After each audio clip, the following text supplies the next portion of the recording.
मधुमंगल श्रीधामा सब सखान के संग ठाकुर जी बैठे। ठाकुर जी मन में विचार करने लगे, भैया कछु योजना बनाओ जो बरसाने कैसे जाऊं मैं श्री जी को देखवे। मधुमंगल बोलो, लाला तो पे तो एक ही काम सबसे बढ़िया आवे, सखी बनो बन जा, चलो जा। ठाकुर जी बोले, ना ये ललता विशाखा सबरी पहचान गई है अम्मो है, अब मैं कितनों सखी बन के चलो जाऊं जो पकड़ ले मैं मोको। तो लाला अब कैसे जाएगो? ठाकुर जी बोले, कोई और योजना बनानी पड़ेगी अब की, तो मेरो श्रृंगार करो। बोले, कैसा श्रृंगार करो? बोले, महादेव जैसा श्रृंगार करो। मधुमंगल बोलो, लाला महादेव की तो जटान में तो गंगा निकले, तेरी गंगा कैसे निकारे हम? तो पे तो केवल आंसू निकारने हमें, तू गंगा कैसे निकारेगो? इतने में ही श्रीदामा ठाकुर जी की मोतीन की माला लेके आयो। ठाकुर जी की बैनी गूंथ करके सिर पे ऊपर जटा बनाई और जटा के बीच में वो मोती ऐसे लगाए है कि मानो ऐसा लग रहा हो गंगा जी निकल रही हैं। आहा। ठाकुर जी बोले, जटान में तो गंगा तो निकल गई, अरे महादेव तो चंद्रमा और पहने ऊपर, अब वो कैसे आवेगो? मधुमंगल श्रीधाम बोले, लाला सबरे सिर पर ही धारण कर लेगो, नेकात नीचे उधारण कर ले। श्रीदामा बोले, लाला एक काम करें, महादेव तो सिर पर चंद्रमा धारण करें, हम तेरे माथे पर चंद्रमा बना दें, वैसे ही आनंद है जाएगो। आहा। ठाकुर जी के चंदा बना दियो माथे पे, सिर ते गंगा जी ने काट दें। मधुमंगल श्रीधाम बोले, हाँ लाला अब कहा करनो है? बोले, महादेव भस्म लगामे पूरे अंग पे, भस्म लेके आओ। मधुमंगल श्रीधाम बोले, अब लाला शमशान तो हम पे ना जाओ, जा मां तो हुआ रे, डर लगे हमें, हम ना जा रहे। अब तू करो भस्म लेके आओ, शमशान तो कौन जाएगा, हम नेक नेक से बालक हैं अपनी मैया के। लाला तू एक काम कर, अब पूरा महादेव मत बने, नेक नेक बन जा, चंदन ही लगा ले चल।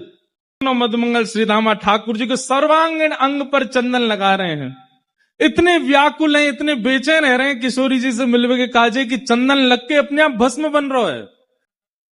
ठाकुर जी के लर निकल आई, माथे पे सुंदर चंद्रमा धारण कर लियो, अंग पे मलियागिरी चंदन की भस्म लगा ले और दर्पण कैसा लग रहा हूं? वो लाला पूरा जोगी लग रहा है, अलग निरंजन। ठाकुर जी चिल्लाने लगे, बोल अब जा रहा हूं मैं बरसाने, अब मिलके आऊंगा श्री जी ते। और ठाकुर जी निकल पड़े महाराज बरसाने। बरसाने में जैसे ही प्रवेश किया, बरसाने में जाते ही ठाकुर जी घर घर के बाहर जामे, अलग निरंजन जोर जोर से चिल्ला में। सबरी सखी निकल निकल के आमे। बोले, कौन आयो आज? बाहर आकर के देखी महाराज तो भस्म लगी है, चंदन को सुंदर टीका लगो है, मोती इनकी लर निकल रही है, घुंघराले केशन की सुंदर बेणी बना रखी है, और नेक से ठाकुर जी, और इतनी गंभीर मुद्रा में सबरी गोपी इनको देख रहे हैं। गोपी बोली, कौन को लाला है भैया? कहां थे? वो तो लाला लग रहा हूं मैं जोगी हूं, बहुत बड़ा हूं, मेरो कद काटी छोटा बात यूं मत सोचा, मैं लाला हूं, भविष्य बताऊं मैं सबन को। सब गोपी बोली, बाबा तुम भविष्य बताओ। ठाकुर जी बोले, हम भविष्य बतावे, पूछ लो, कहा पूछनो, जो पूछोगी सब बता देंगे। एक गोपी आई, बोली, मेरो ब्याह कब होएगा यूं बता दो। ठाकुर जी बोले, हाथ दिखा, तू तो कुआरी रहेगी जीवन भर, तेरो ब्याह ना होएगा, ऐसी चली जाएगी तू। बोले, काय गुना? बोले, बगल में नंदगांव में। बोले, हाँ। मां नंद जी को लाला है? बोले, हाँ। वाकू 21 प्रणाम रोज करे कर, तेरो ब्याह है जाएगो। अब तो महाराज ठाकुर जी की गोपी बोली, अच्छा मां नंद के लाला में ऐसो बोले? बोले, हाँ, वाह प्रणाम करवे तो ब्याह है जाएगो तेरो।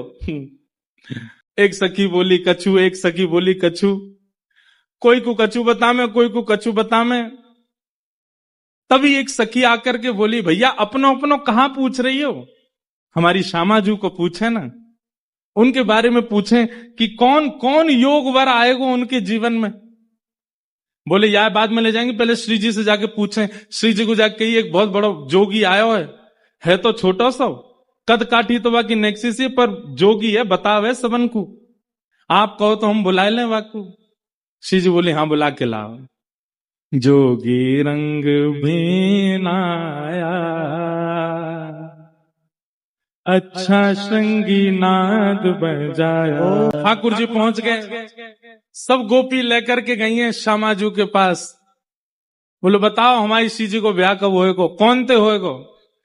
ठाकुर जी पहले तो अपलक नेत्रन से देखते ही रहे, वही के मारे तो दर्शन करवे ही तुम आए हैं। पहले तो अपलक नेत्रन से देखते ही रहे, कोई ने जाके झकझो, ए बाबा कहा कर रहा है, कछु ना माथे की रेखा पढ़ रहा हूं इनकी, और सुन बीच में मत बोला कछु, देखन दे अच्छे थे।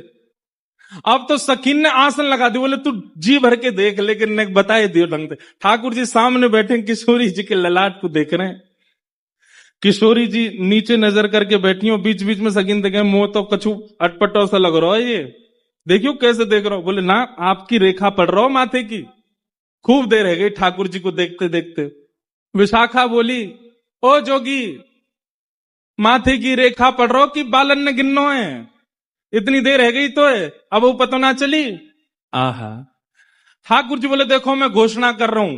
बोले कहा, इनके बगल में जो खड़ा होएगा और जाके बगल में ये खड़ी होंगी, इनके बगल में जाके खड़े हैं वे सो, इनको रूप और सुंदर लगन लगे, समझो वही इनको वर होएगा। आप खड़े कर करके देख लो सबन को, जो इनके बगल में आके खड़े हो जाओ, वहां से ये बहुत सुंदर दिखने लग जाए, समझो वही इनको वर होएगा। बोले जी कैसी बात है बाबा। बोले ना मैं सच साच ही कह रहा हूं, अभी इनको निहारो, अभी सुंदर लग रही हैं, लेकिन इनके बगल में तुम जाकू खड़ो करोगे, वाके खड़े रहते ही ये इतनी प्यारी लगे, इतनी प्यारी लगे कि इन पर तन मन बारवे को मन है जा, समझ जी वही इनको वर होएगो। सखी बोली अब कहां तेला में। ठाकुर जी बोले पहले मोती प्रयास कर लो, मुझे खड़ो कर दो। सखी बोली तेरे आश्रय ठीक ना है लग रहे। ठाकुर जी बोले अच्छा तुम सबरी सामने आ जाओ, मैं जाके नेक बगल में खड़ा रहूं, नेक देखो तो सही एक बार कहा होएगो। हाँ हाँ। सोहे बाम भाग में प्यारी, मानो अर्धंग सवारी। ठाकुर जी बगल में आके खड़े है गए और सबरी सखी सामने खड़ी है। जैसे ही ठाकुर जी बगल में आके खड़े हुए तो कहा भयो, युगल बिहारी जैसे ही संग में आए, उनकी छवि को देख करके जितनी सखी सब मूर्छित है कि वहीं गिर गए।